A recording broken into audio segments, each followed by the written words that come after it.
my name is Gabby and welcome back to my channel, or if you're new here, then welcome to my channel. And in today's video, we are going to be talking about my most anticipated 2024 new book releases, or at least some of them, because all of these books are going to be from authors that I've read and enjoyed in the past, because I do feel like that is going to be what's easiest for me to just keep track of throughout the year, although I have seen some really cool covers that I'm sure that I will be keeping my eye out for, at least subconsciously. And then I'm also 1000% sure that there are going to be books that get released throughout the year by even authors that I love that I just had no idea about. But today is going to be about the ones that I do know, and I'm also only doing books that have like official covers because I feel more confident and secure about their release dates. If I can find any content warnings for these books, I will have them linked down below in the description, and let's go ahead and get into it. The first upcoming release that we are going to be talking about today is Infinity Alchemist by Kacen Callender. Infinity Alchemist follows our main character Ash, who gets rejected by the Lancaster College of Alchemic Science, which means that he can't study magic legally. So he gets a job as a groundskeeper there and studies it in secret. He gets caught by an apprentice, and instead of having him arrested, she makes a deal with him that she will keep his secret if he helps her find the sacred book of Source, which will give its reader extraordinary power.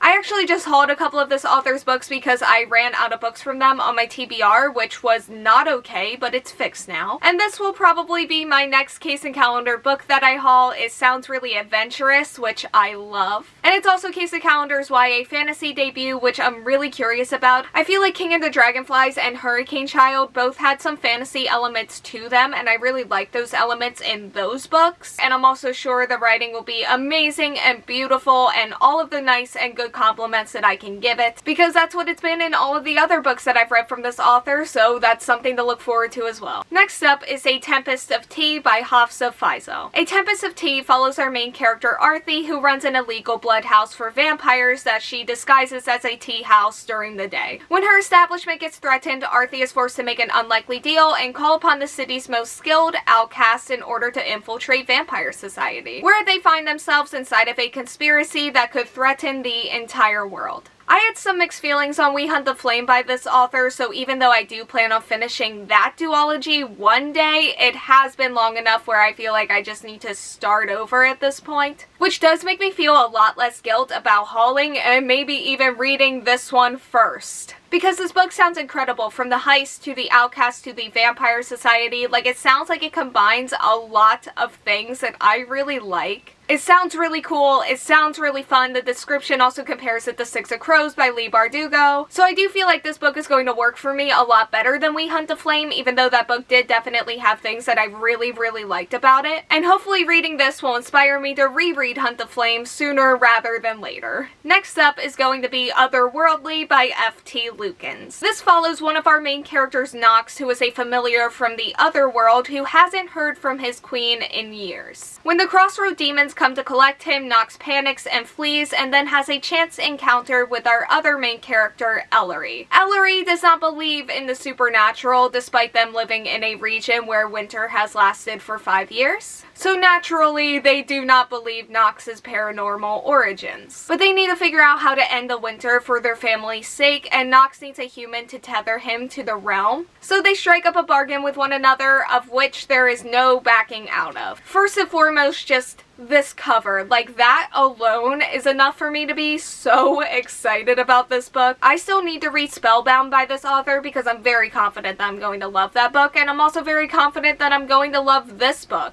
I'm a little bit extra excited for the romance in here because I love the romance of both In Deeper Waters and So This Is Ever After. And I also got super invested in both of those couples. But I'm also really interested in the world itself, which I'm a little bit concerned about because I didn't love the world building in either of those two books. But I also didn't care at the same time because I was very much focused on other things. So even though I did want more, I still really loved both of those books. And if that is the case for Otherworldly, I'm sure I will still be too invested in the romance and still having too much fun to even care or notice that much. And I'm definitely excited to see what this story and the world has going for it as a whole because I feel like it has a lot of potential. And speaking of Leigh Bardugo, next up is going to be The Familiar by Leigh Bardugo. The Familiar is a historical fantasy that is set during the time of the Spanish Golden Age, and it follows our main character Lucia, who uses what she has of magic to get through her days as a servant. However, once her mistress discovers that she has this magic, she uses her to start to get a better social position for her family, of which doing so gains Lucia the attention of the disgraced secretary of Spain's king, which is an opportunity that she seizes, and she gets thrown into a world where the lines between magic, fraud, and science never seem clear, and as her notoriety grows, it becomes more likely that she will be doomed to the Inquisition's wrath.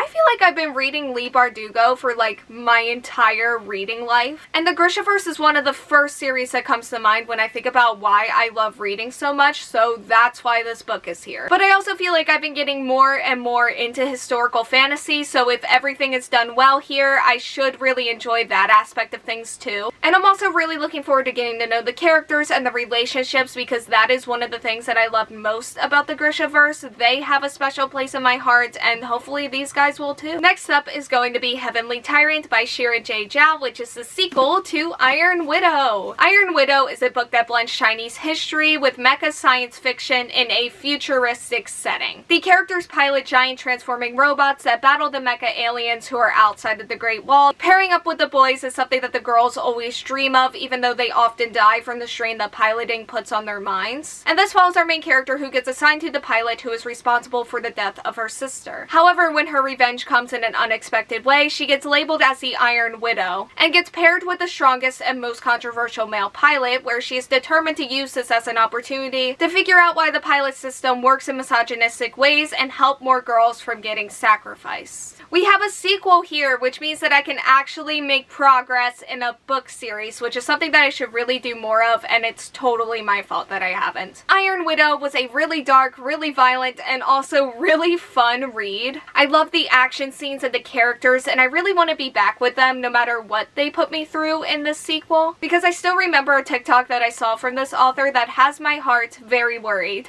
Part of me loves it, honestly, because even though I'm worried, like, I want to feel things, and I want to feel that investment and whatever emotional pain comes with it, so I'm worried, and I should be, but I'm also really excited at the same time. And the last upcoming release that we are going to be talking about today is Sleep Like Death by Kalynn Bayron. This follows Princess Eve, who was raised to destroy an evil sorcerer called the Knight, who has been devastating the queendom with his magic. However, using her own magic, our main character is more than ready to fight as her 17th birthday approaches. But with her mother talking to a strange mirror every night and the Knight's messenger revealing an unexpected truth about her past, Eve finds herself unsure of what to do or who to trust. I've read quite a few books from this author now, and even though I've had some mixed feelings here and there, they've all had things about them that I have really enjoyed. Sleep Like Death seems to be either another retelling or at least incorporates some fairy tale-esque elements, which is very exciting for me because I love that. And I thought that this author did some really fun, really cool, dark and twisty things with Cinderella is Dead. I also love the descriptions of magic in This Poison Heart. And This Poison Heart was a very strong 5 out of 5 star for me, and the magic and the overall atmosphere were huge contributing factors to that 5 star. And there's magic here, and I'm also really looking forward to getting to know the characters as well. There sounds like there's going to be some really complex relationships, which should be a good time too. Okay, so that is all that I have for today's video. Thank you all so much for watching. Like, comment, subscribe, hit the bell, and answer your question that'll be around here